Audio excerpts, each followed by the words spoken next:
Boa tarde, sou Maiana, essa é minha amiga Laís, a gente fez esse trabalho juntas. A gente vai falar sobre a obra Anchieta escrevendo a poema Virgem, de Lucílio de Albuquerque. A gente colocou essa citação porque diz bastante um pouco da carreira,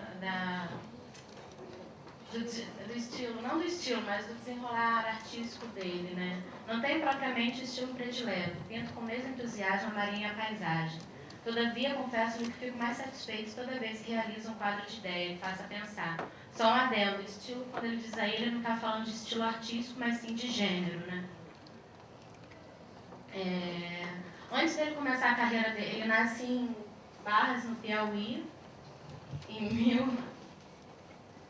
1877, e ele, antes de começar a carreira como artista, ele tenta seguir a carreira de direito, só que ele vê que não é a praia dele. E aí, em 1896, ele vem para o Rio de Janeiro e ingressa na Escola Nacional de Belas Artes como aluno livre. De 1901 a 1905, ele vai ter a sua formação como aluno regular. E aí ele vai ser discípulo de desenho dos mestres Daniel Berardi e Zeferino da Costa e de pintura de Rodolfo de Amoedo e Henrique Bernadelli. Em 1906, ele vai concorrer ao prêmio de viagem e vai ganhar com essa obra que a gente vai apresentar, e ele vai para Paris, onde ele vai complementar os seus estudos. Na ocasião, ele tem contatos, ele não se limita nessa formação no exterior a fazer a reprodução, cópia das obras dos grandes mestres. Ele entra em contato com outras tendências artísticas que estavam mais em voga. E aí ele tem aulas com Jean-Paul Laurent, Henri Royer, Marcel Bachet e Eugène Grasset.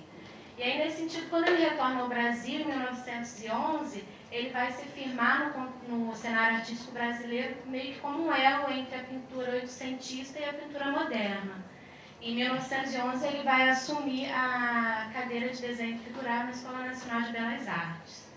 Em 1916, ele assume definitivamente a cátedra na instituição. Em 1920, ele recebe a medalha de honra com o retrato de Georgina, que era a esposa dele também, artista plástica, muito conhecida. De 1937 a 38, período muito curto, ele vai assumir a direção da escola, mas ele é afastado por motivos de doença e vem a falecer em 1939. Esse é o retrato de Georgina, que ele ganhou a medalha de honra, a esposa dele, né? Essa é a obra que a gente analisou, que é de 1906, com a qual ele ganhou o prêmio de viagem. Na referência textual, a gente tentou buscar alguma coisa, mas não conseguimos uma referência textual tão explícita que falasse. Então, a gente buscou recorrer aos fatos históricos que estavam associados à cena representada e o próprio poema, que eu já vou falar, que foi escrito pelo Anchieta.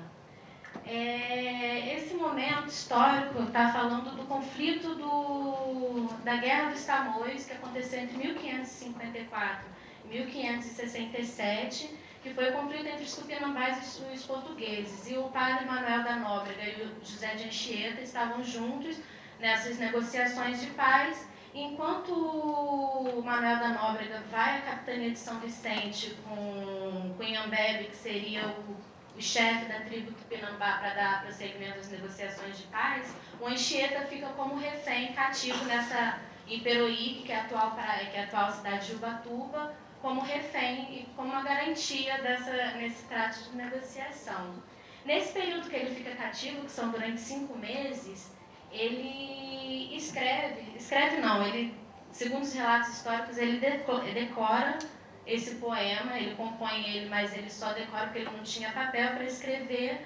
E disse que nos finais da tarde, quando ele já terminava o trabalho, ele ia para a praia e escrevia na areia os poemas, que era uma forma dele estar fugindo da tentação da carne que as índias desnudas causavam e de manter a sua fé. São quase 6.000 versos, obviamente eu não vou falar os 6.000, senão vou ficar um cego aqui, mas a gente pegou uma parte que diz bem isso. Eis os versos que outrora, ó Mãe Santíssima, te prometi em voto. Enquanto entre tamoios conjurados, pobre refém, tratava suspiradas pazes, tua graça me acolheu em teu materno manto, e teu poder me protege intactos corpo e alma. Histórico da obra. Esse foi o tema sorteado, né, para ele concorrer a esse prêmio de viagem logo depois que ele terminou a formação dele. Na banca, ele foi o único concorrente, o tema foi de agrado dele, apesar de ele não ter escolhido, ele gostou muito de representar o tema. A banca foi composta por Rodolfo Amoedo, Henrique Bernadelli e Zeferino da Costa. Segundo o termo de julgamento, a obra atende aos requisitos de ter a harmonia geral, a indispensável lógica entre o movimento do protagonista e os acessórios que completam a cena e boa compreensão da atitude do personagem em relação ao assunto. Esse daí foi o esboço que ele entregou juntamente com a obra final, o esboço em carvão sobre o papel. Aí já está bem velhinho, né, bem desgastado, mas dá para ver no centro a figura do Anchieta.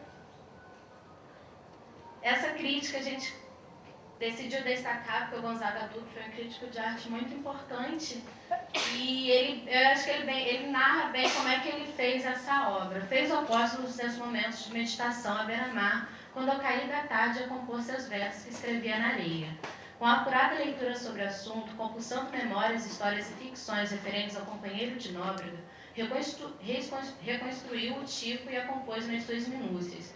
Interpretou o seu estado de alma provável, estudou um canto dessa nossa linda paisagem fluminense, onde Anchieta sentiu crescer a sua fé e deu-lhe a participação no assunto pelo tom agreste da sua primitividade.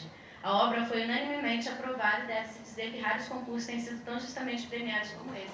Então, não foi porque ele foi o único concorrente que foi desmerecido o ganho, né? Enfim, tá. Quanto ao estudo do tema, trata-se de gênero histórico e não relacionado à guerra dos Tamoios, mas ao fato do momento histórico onde o Anchieta compôs esse poema.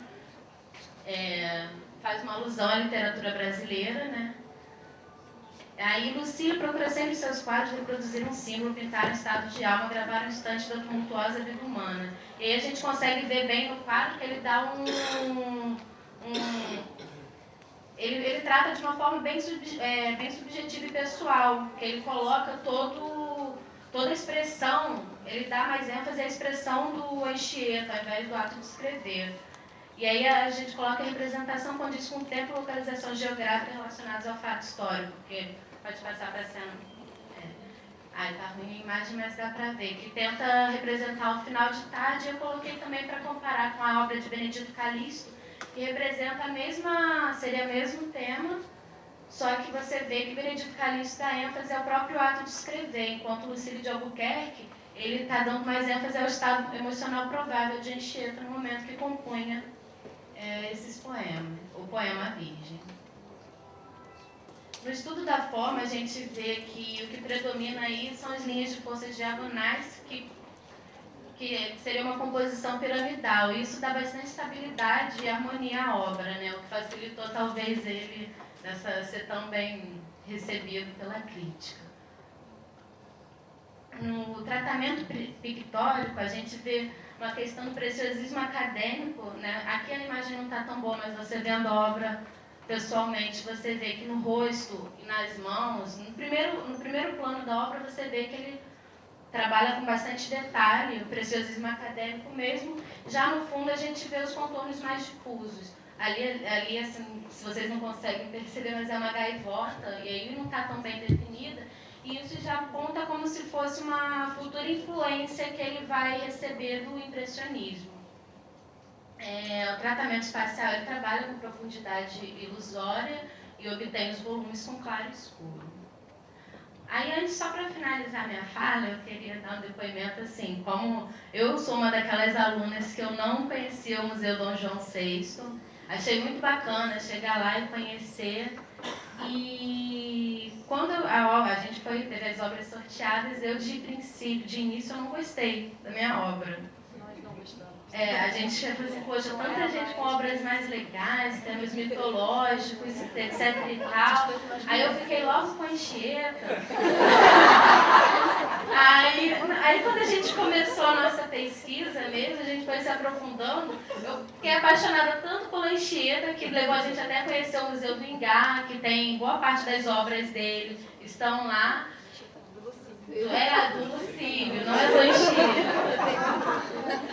E aí é para dar ênfase mesmo mesmo na questão da pesquisa, que eu acho que abre as portas do nosso conhecimento e também do próprio museu, porque eu acho que é uma das coisas que mais coloca o museu para estar vivendo, se renovando e tudo mais, é a pesquisa. É isso.